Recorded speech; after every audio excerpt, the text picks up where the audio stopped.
سورۃ البقرہ پارہ نمبر 2 آیت نمبر 144۔ اعوذ باللہ من الشیطان الرجیم، بسم اللہ الرحمن الرحیم۔ وَلَئِنْ أَتَيْتَ الَّذِينَ أُوتُوا الْكِتَابَ بِكُلِّ آيَةٍ مَا تَبِعُوا قِبْلَتَكَ وَمَا أَنْتَ بِتَابِعٍ قِبْلَتَهُمْ وَمَا بَعْضُهُمْ بِتَابِعٍ قِبْلَةَ بَعْضٍ وَلَئِنِ اتَّبَعْتَ أَهْوَاءَهُمْ مِنْ بَعْدِ مَا جَاءَكَ مِنَ الْعِلْمِ إِنَّكَ إِذًا لَّمِنَ الظَّالِمِينَ۔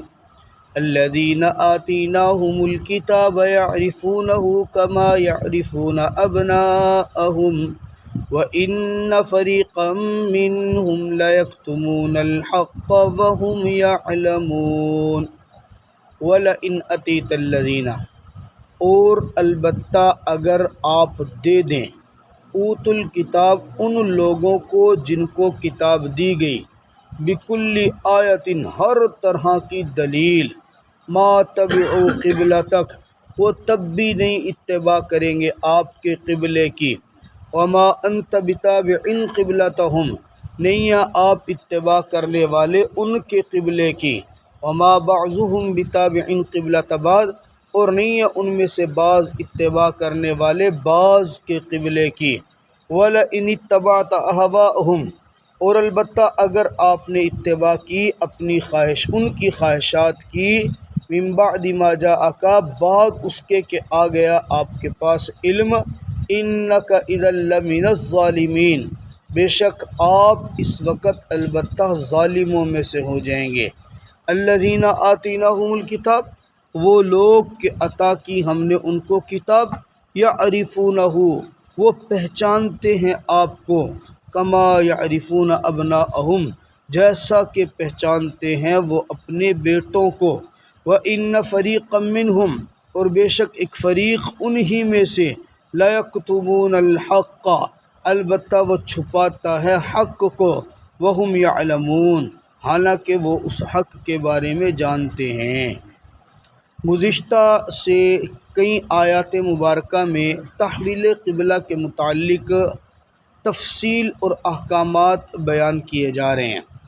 آپ صلی اللہ تعالیٰ علیہ وسلم کو اللہ رب العزت مخاطب کر کے فرما رہے ہیں، اے میرا پیغمبر یہ یہودی نصرانی جتنے بھی آپ کے قبلہ کے بدلنے پر اشکال کر رہے ہیں، آپ ان کو لاکھ دلیلیں دے دیں کہ بھئی اب ہمارا بیت المقدس قبلہ نہیں ہے، ہمارا قبلہ کعبۃ اللہ ہے، اور یہ تبدیل کیوں ہوا تھا، جیسی مرضی ان کو دلیلیں دے دے، ما انت بتابع قبلۃ بعض انہوں نے آپ کے قبلے کو نہیں ماننا، یہ پکی بات ہے۔ یعنی اللہ رب العزت نے باقاعدہ بتا دیا، آپ چاہے محنت کریں یا نہ کریں، آپ ان کو دلیلیں دکھائیں جتنی مرضی، انہوں نے آپ کی بات ماننی نہیں ہے۔ وما بعضهم آپ کی تو رہی آپ کی، یہ تو آپس میں بھی ایک دوسرے کے قبلے کو نہیں مانتے ہیں، کوئی کسی چیز کو قبلہ بنائے ہوا ہے، کوئی کسی چیز کو قبلہ بنائے ہوا ہے، آپ ان کے بارے میں پریشان نہ ہوا کریں۔ ہاں آپ ان کی محبت میں، ان کو دین کی طرف لانے میں اگر خدا نخواستہ ایسا آپ سے ہو گیا، وَلَئِنِ اتَّبَعْتَ أَهْوَاءَهُمْ اللہ نے آپ کو علم بھی دے دیا، اللہ نے آپ کو قبلہ بھی دے دیا، آپ کو سب کچھ دے دیا، خدا نخواستہ پیغمبر سے یہ امید بھی نہیں ہے، لیکن اللہ رب العزت پیغمبر کو مخاطب کر کے در حقیقت امت کو سمجھانا چاہ رہے ہیں، خدا نخواستہ اگر آپ نے ان کے قبلے کی طرف دوبارہ رخ کر لیا نا، تو ایسی صورت میں آپ ظالموں میں سے ہو جائیں گے، ظالموں میں سے ہو جائیں گے۔ اب آپ علیہ السلام کی تو دلی خواہش تھی کہ میرا قبلہ کعبۃ اللہ بن جائے، بیت المقدس سے میرے اللہ نے رخ مڑوا دیا کعبۃ اللہ کی طرف، پھر ممکن بھی نہیں تھا آپ علیہ السلام یہودیوں کے قبلے کی طرف منہ کرتے، لیکن مخاطب کر کے کہا جا رہا ہے کہیں آپ کے دل میں یہ حس پیدا نہ ہو جائے، جیسے آج کل بہت سارے لوگوں کے دلوں میں ہوتی ہے، یار عقیدہ اپنا اپنا ہے، کیا ہے انسانیت بھی تو کوئی چیز ہوتی ہے نا، ہم انسانیت کے ناطے اگر ان کی تھوڑی بہت بات مان لیں گے تو کیا ہو جائے گا، ہم انسانیت کے ناطے اگر ان کے ساتھ یہ اچھائی کر لیں گے تو کیا ہو جائے گا۔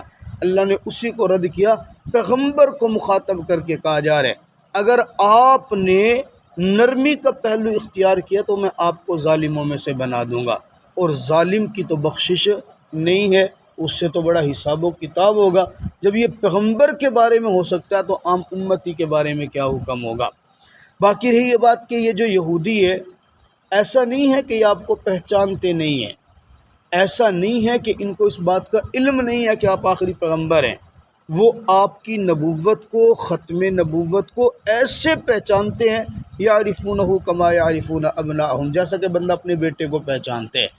اب بندہ اپنے بیٹے کے نسب کے بارے میں کوئی شک نہیں کر سکتا۔ اگر کوئی انسان اپنے بیٹے کے نسب کے بارے میں شک کرتا ہے وہ تو سیدھا سیدھا اپنی بیوی کے اوپر الزام لگا رہا ہے۔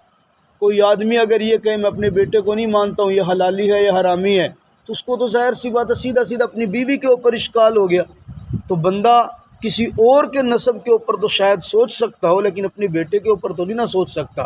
وہ جس طرح اپنے بیٹے کے بارے میں بالکل واضح طور پہ انہیں پتہ ہے کہ یہ میرا بیٹا ہے، اسی طرح ان کو یہ بھی پتہ تھا کہ آپ اللہ کے آخری پیغمبر ہیں اور سچے ہیں، واضح طور پر ان کی کتابوں میں آیا ہوا تھا۔ اب سوال یہ ہے کہ جب وہ جانتے تھے، پہچانتے تھے، پھر ایمان کیوں نہیں لاتے تھے؟ اس کا جواب بار بار دیا جا رہا ہے، ذاتی ضد اور ہٹ دھرمی کی وجہ سے۔ ان کی خواہش تھی آخری نبوت وہ بنی اسحاق کے اندر سے آئے، لیکن اللہ نے آخری پیغمبر بنی اسماعیل کے اندر سے بنا دیا۔ یہ اسماعیل وہی ہیں جن کو جناب ابراہیم علیہ السلام نے لٹایا تھا، اللہ کے حکم سے پوچھا تھا، 9 سال کا بچہ پوچھا تھا، انی ارا فی المنام انی اذبحک فانظر ماذا تری، میرا بیٹا میں خواب میں دیکھ رہا ہوں تجھے لٹاتا بھی ہوں اور لٹا کے تیرے گلے کے اوپر چھری بھی رکھتا ہوں، فانظر ماذا تری، تیری کیا رائے ہے؟ رب کا حکم تو یہ ہے۔ بیٹے نے اگلی بات کی نہیں ہے، سیدھی بات کی، یا ابت افعل ما تؤمر، اے میرے ابا جو حکم ملا نا وہ کر گزرے، پوچھنے کی تو ضرورت بھی نہیں ہے۔ انشاءاللہ تعالی انا وجدنا، آپ مجھے کیا کریں گے؟ صبر کرنے والوں کے اندر سے پائیں گے۔ آپ میری طرف سے یعنی آپ ان کے واقعے کو انشاءاللہ ہم آگے چل کے پڑھیں گے۔